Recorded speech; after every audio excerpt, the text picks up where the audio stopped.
All right, I'm back with more boring but impactful things. And so today I want to talk about fiber. Again, fiber has a branding problem. Fiber's not sexy, it doesn't come in a vial, it doesn't end in Tide, and so it needs the protein marketing. I've had people say that I've had more enthusiasm with protein to them, like I'm almost like a drug dealer towards them, and fiber is still wildly ignored. It's nothing that's being bragged about, but it plays a huge role in terms of digestion, blood sugar, and everything. So I wanted to just talk about fiber specifically.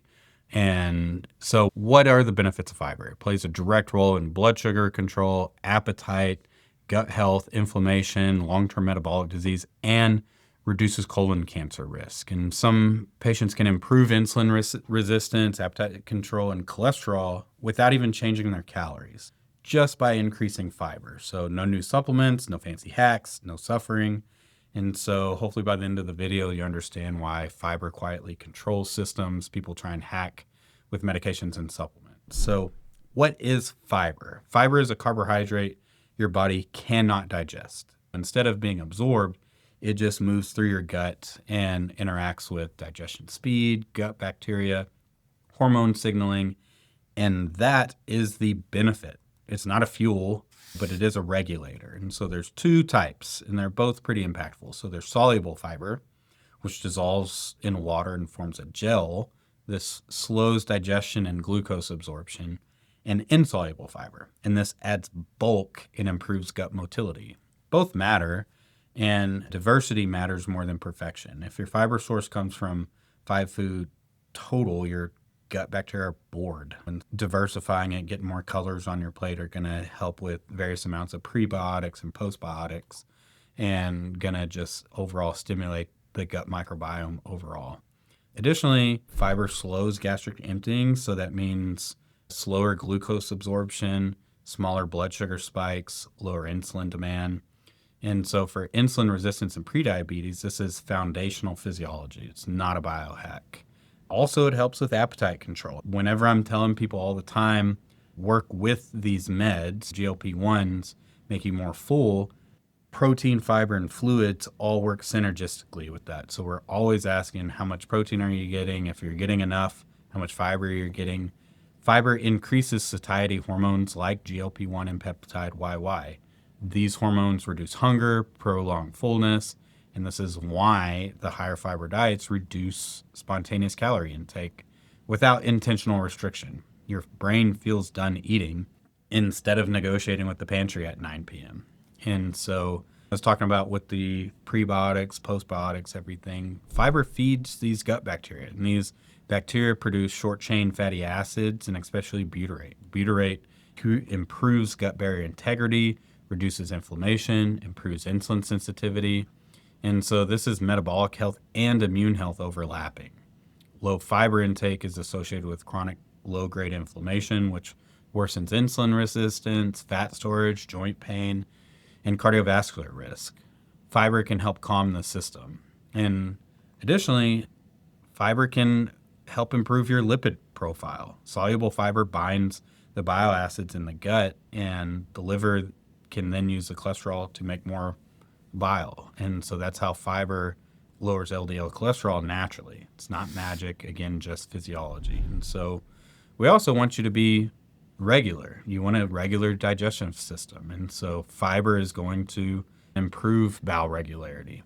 Regularity isn't cosmetic, it's waste clearance. Poor motility increases toxin reabsorption, gut stress, inflammation. And now this is where colon cancer can enter the chat. Higher fiber intake is consistently associated with lower colorectal cancer risk. Why?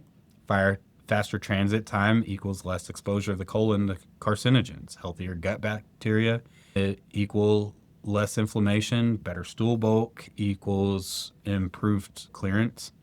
Your colon was designed to move things through, not store them. Fiber keeps the conveyor belt running. So how much fiber do you actually need? And really, Americans as a whole population eat far less fiber than recommended. The food that we typically get is high in carb, just almost no fiber. And so the average intake is about 10 to 15 grams a day. But what we're looking for is more of an optimal intake and to improve gut health, keep gut health happy. And that's 25 to 40 plus grams of fiber a day. The actual amount depends on body size and calorie intake, but benefits also scale with gradual increases. So if you are one that's only getting 10 grams a day, don't come out the gate with 45 to 50 because you will struggle with bloating, gassiness, GI discomfort. And so fiber is dose responsive, but patient matters. So overall, the biggest thing we're talking about is mainly appetite control. And so make sure you get fiber, fluids, and protein to help with overall satiety, but also do not sleep on regular fiber intake just to get all the continued benefits of a healthy, varied diet. Where do you get fiber from? What are the best fiber-rich foods? Again, whole foods, but what does that mean? We're looking at vegetables, especially leafy greens, cruciferous vegetables, legumes, so beans, lentils, chickpeas, berries, raspberries are fiber monsters, whole grains like oats, quinoa, barley, seeds like chia seed, flaxseed. If you tolerate these, sometimes they can cause bloating and GI discomfort. Supplements can help bridge the gaps, but we still want you to really work on overall dietary patterns. And again, on GLP-1s, appetite drops and they make you more prone to constipation. So if fiber drops too much, constipation can worsen, gut discomfort can worsen, metabolic benefits suffer, and fiber can protect that gut health during calorie restriction. And so we're thinking of it as the scaffolding while the weight comes off. And so how do we improve fiber without causing the GI distress? We want to increase gradually. We want to hydrate. We want to mix fiber sources. So again, the leafy greens, the beans, the seeds, the legumes, just make your plate colorful. And that's going to help mix it up and again, get you different prebiotics, postbiotics, and everything. And so anytime you get sudden jumps of bloating, gas, and bad life decisions, back off the fiber a little bit. Overall, this is not a race. Be gradual with it, slowly work up. But really the goal is probably shooting for that 35 to 40 grams of fiber a day. Fiber is not a detox. It's not a cleanse. It's not a gimmick. It's overall a regulatory tool. And it's not all about just digestion. It's about blood sugar, appetite, inflammation, gut health, colon health. And so fixing the fiber intake often fixes a lot of problems, and people assume that it's far more complicated than getting the boring old fiber. And so ironically, the most boring nutrient is one of the most powerful. Again, let's work on fiber's marketing because I do think it has a good place in overall nutrition, and don't forget to bring it in. If you have any questions over it, of course, text or call and we can work with it. But until then, keep fibering.